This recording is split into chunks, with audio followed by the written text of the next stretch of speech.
ఈరోజు ఉన్నారం గ్రామంలో 261లో జరుగుతున్న అక్రమాల మీద నేను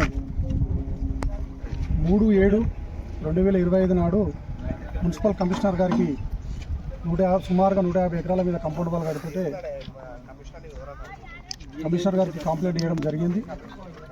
దాంతోపాటు ఆర్టీఐ కింద దీనికి ఏమైనా పర్మిషన్స్ ఉన్నాయా, 261లో జరుగుతున్న అక్రమాల మీద మన పర్మిషన్స్ ఉన్నాయా లేదా, లేకపోతే ఉంటే ఉన్నట్టుగా ఇవ్వండి, లేకపోతే లేనట్టుగా ఇవ్వండి అని నేను ఫిర్యాదు చేయడంతో నాకు కమిషనర్ గారు వచ్చి ఇటు ఈ కంపౌండ్ వాళ్ళకి ఎటువంటి పర్మిషన్ లేదని ఆర్టీఐ కింద పెడితే నాకు ఈ లెటర్ ఇచ్చాడండి. నాకు ఆర్టీఐ కింద పెడితే కంపౌండ్ వాళ్ళకు 150 ఎకరాల కంపౌండ్ వాళ్ళు అన్నారు కానీ విత్తనం ల్యాబ్స్ కానీ ఎటువంటి పర్మిషన్స్ లేవని అప్పుడే తక్షణమే వాళ్ళకు నోటీస్ ఇచ్చి కంపౌండ్ వాళ్ళు కూల్చడం జరిగింది.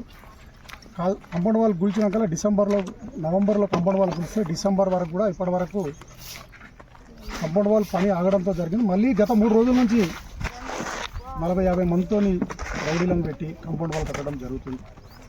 ఆ కంపౌండ్ వాల్ ఆపమని కమిషనర్ గారికి 3 రోజుల నుంచి నేను రోజు ఫిర్యాదు చేసినా, కమిషనర్ ఆఫీస్కి పోయినా నాకు కలవడం లేదు. ఈరోజు సుమారుగా పొద్దున 20 సార్లు ఫోన్ చేస్తే ఆఫీస్కి వచ్చాడు.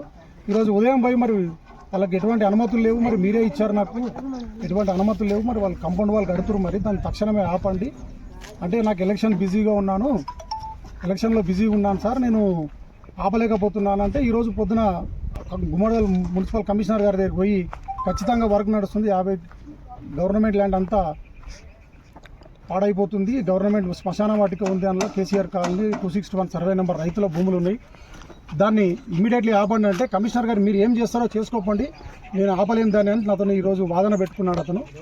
సరే నేను ఈరోజు సైట్ మీదకి మీడియా వాళ్ళతో వచ్చిన సైట్లో వర్క్ నడుస్తుంది చూపిస్తున్నా, దాంతోపాటు నేను కోర్టును ఆశించాలని